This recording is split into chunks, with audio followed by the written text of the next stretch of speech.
গরমের মধ্যে সকালবেলা ব্রেকফাস্ট দেখো, চিড়ে মুরগি আর দই।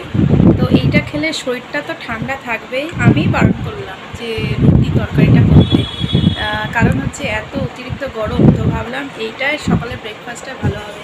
তো এই সবাই বসে অনেক তোমাদের সাথে কথা বললাম। দেখা যাক, ঘড়ির কাটাই বাজে 10টা 10-এর উপর বাজে। একটু করে রাস্তায় যাব।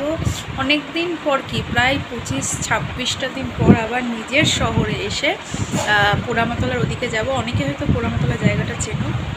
দেখা যাক, কিছু কেনাকাটির আছে, কতটা কী করতে পারি। তো বন্ধুরা, খাওয়া দাওয়া করে নিই, এরপরে আবার তোমাদের কাছে আসবো।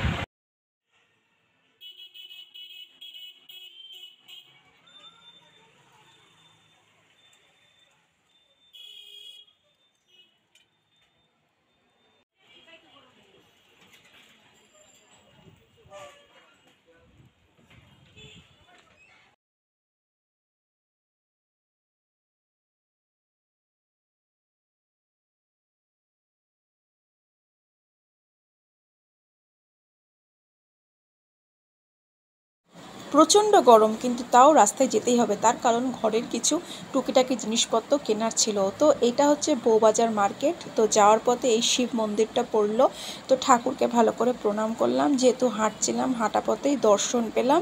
আর এইটা হচ্ছে মার্কেট, মানে বিভিন্ন রকমের সোনার উপর দোকান, তারপরে ধরুন হচ্ছে বাসনপত্র, গোপাল ঠাকুর, পিতলের অনেক আইটেম পাওয়া যায়। তো হাঁটতে হাঁটতে নবদ্বীপ পুলিশ স্টেশনের কাছ দিয়ে যেহেতু যাচ্ছিলাম, তো একটু ভিডিও শ্যুট করে নিলাম। আর এটা হচ্ছে হরপ্রসাদ মল্লিক অ্যান্ড সন্সের দোকান। প্রচুর পুরনো এবং সুলভ মূল্যে সোনা পাওয়া যায়। তো বন্ধুরা হচ্ছে যেটা দরকার ছিল, বড়বাজার মার্কেটে যাবো। তো মার্কেটে প্রচুর ভিড় এবং মার্কেটটা অনেক বড়। তোমার যারা ব্যবসা করবে সমস্ত জিনিস এখানে কম দামে কিন্তু পাওয়া যায়। শখ আজকে পূরণ হলো। অনেক প্রকারের স্ট্যান্ড পাখা দেখেছিলাম, তো এটা একটু বাজেটের মধ্যে আসলো, তো ঝটপট করে আর লেট করলাম না, নিয়ে নিলাম। দেখা যাক কতদিন কি যায়। আপাতত এই একদম কঠোর গরমটা তো কিছুটা কাটানো যাক। তো আমাকে তোমরা দেখেই বুঝতে পারছো, একদম টায়ার্ড আর ক্লান্তি। সকালবেলা সালোয়ার পরেছিলাম, আর এখন ঘরোয়া একদম নাইটি পরে বসে রয়েছি। আর এই যে একটা নতুন বন্ধুকে আজকে অবশ্যই হাজির করালাম। একটু পাখার হাওয়া খেয়ে যদি শরীরটা ঠান্ডা করা যায়। এসি কেনার সামর্থ্য এখনও পর্যন্ত হয়নি। অনেকে এসি লাগাচ্ছে, ঠিক কথা, ঠিক আছে, যখন সময় হবে নিশ্চয়ই দেখা যাবে। যে আপাতত এসির হাওয়াটা নিয়ে স্ট্যান্ড ফ্যানের হাওয়াতেই মিটিয়ে নিই। আমার মুখ দিয়ে আর গলার আওয়াজ বেরোচ্ছে না, প্রচণ্ড হারে খিদে পেয়েছে। তো চলো লাঞ্চ টাইমে তোমাদেরকে মিট করাই আজকে কি কি লাঞ্চে জুটলো। সকালবেলা অবশ্য বাজার গেছিলাম। বাজারে এত ভিড়, অনেক সময় কি হয়, ব্যস্ততার ফাঁকে কি হয়, বাজারে ভিডিওটাও করা হয়ে ওঠে না। সবজি বাজারে প্রচুর লোক ছিল, সকাল সকাল গেছিলাম। তো চলো লাঞ্চ টাইমে খাওয়া দাওয়া করা যাক।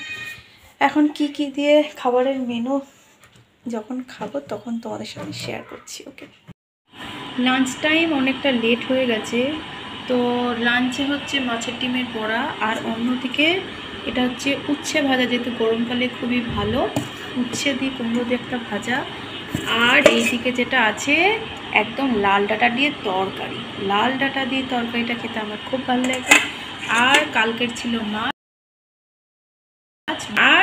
আর মানে চাটনি, যেটা একদম গরমের মধ্যে খাওয়া খুবই ভালো ছিল। কালকের আজকের মিলেমিশে রান্নাটা হয়েছে। আজকে রান্নার আইটেমটা অনেকটা বেড়ে গেল। তো চলো খাবারে কি কি আছে লাঞ্চে। তোমার হচ্ছে এটা হচ্ছে কি ঢ্যাঁড়স দিয়ে আলু দিয়ে একটা পেঁয়াজ দিয়ে ভাজার মতো। এটা প্রথম ট্রাই করব, খেয়ে কীরকম সেটা তোমাকে রিভিউ দেবো। আর এটা মাছের ডিমের বড়া, আর এটা হচ্ছে উচ্ছে দিয়ে কুমড়ো দিয়ে একটা ভাজা টাইপের, আর এমনি আলাদা করে উচ্ছে ভাজা রয়েছে। আর অন্যদিকে যেটা রয়েছে এটা হচ্ছে লাল ডাঁটা দিয়ে তরকারি। তো বন্ধুরা, এর সাথে সাথে শেষে হচ্ছে কালকের মাছ আনা ছিল, একটু মাছের একদম গ্রেভি টাইপের একটা তরকারি।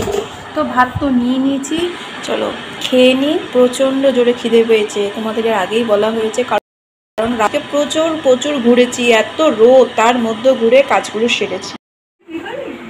তো বন্ধুরা, খাওয়া দাওয়ার পরে রেস্ট করছি। দেখো আমার দিদির কাণ্ড, এই প্রথম দিদিকে ব্লগে আনলাম। আসলে অনেকটা অভ্যস্ত নয়, তো জাস্ট ট্রেনিংয়ে চলছে। তা বললাম ঠিক আছে চলো ফোনটাকে আড়ে করে ধরো, দুজনারই কিন্তু ভয়েসটা ফোনের মধ্যে আসছে। তো এটা কিন্তু খুব ইন্টারেস্টিং বিষয়, তার কারণ আজকাল সকলেই ব্লগ করে। তা আমি ওকে একটু আগ্রহী হয়ে দেখাচ্ছি। আর পিছনের দেখো রবীন্দ্রনাথের যে ছবিটা রয়েছে, এটা কিন্তু শান্তিনিকেতন থেকে আনা হয়েছে। তো বন্ধুরা চলো, আমার একটু হাসি পাচ্ছে, আমি লুকিয়ে ওর ভিডিওটা করছি, প্লিজ কেউ কিছু মনে করো না, প্রথমবার তো আস্তে আস্তে অভ্যস্ত হয়ে যায়। ওকে অফ হলো। ভর দুপুরবেলার কাণ্ড দেখো, অঙ্কের মধ্যে বলছি ভেতরে ভেতরে ভুল আছে, সে আর বিশ্বাস করছে না। ওকে দেখো, খাওয়া দাওয়া করে রেস্ট করে এই বয়সে পড়তে বসতে বসলাম। তো দেখো কাণ্ডটা কি, আমি পড়ছি না, আমি একজনকে পড়ানোর চেষ্টা করছি। অনেক কিছু ভুলে গেছি, কিন্তু আবার যদি প্র্যাকটিসের মধ্যে থাকি তাহলে অনেকটাই পারবো। তো বন্ধুরা, অঙ্কগুলোর মধ্যে ভেতরে একটু আধটু ভুল আছে, কিন্তু সে আর বুঝতে চাইলেও বোঝাতে পারছি না। আর কি বলবো, দুঃখের বিষয়, বাড়িতে একজন ভালো টিচার থাকতেও তাকে মানছে না। এই দুঃখ আমি কোথায় রাখবো বুঝতে পারছি না। তা যাই হোক, ভালো মন্দ মিলিয়ে মিশিয়ে, আর তার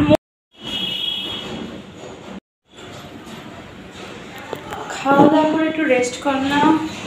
তো সিঁড়ির দিকে আস্তে আস্তে উপরের দিকে উঠছি। আগের দিন ছাদে এসেছিলাম, কিন্তু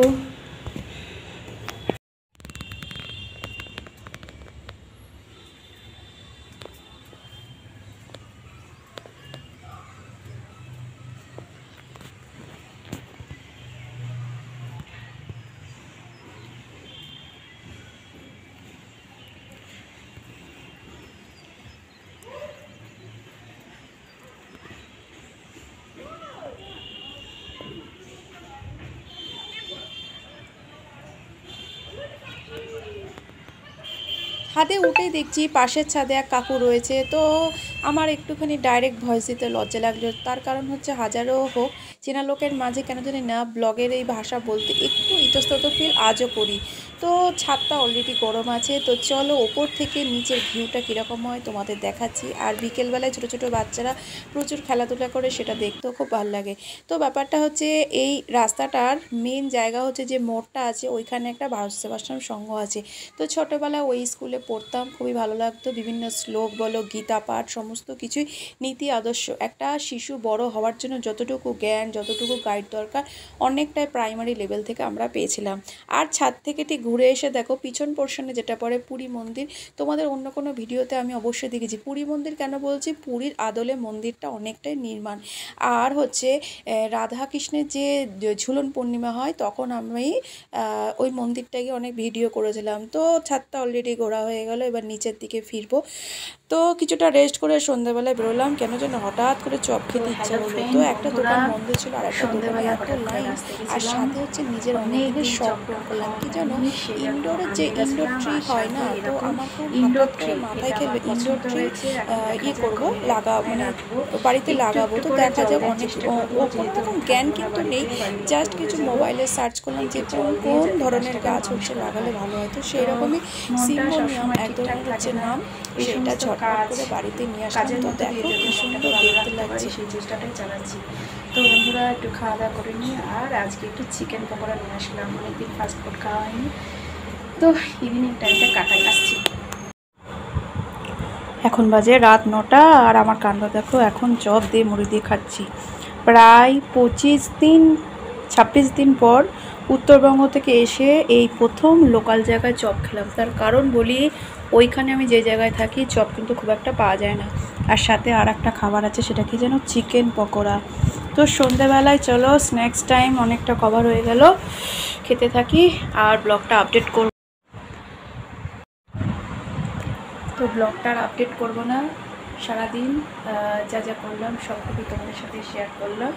আর সকলকে আবারও জানাই, যদি আমার ব্লগটা ভালো লেগে থাকে প্লিজ লাইক, সাবস্ক্রাইব, কমেন্ট করে দেবেন।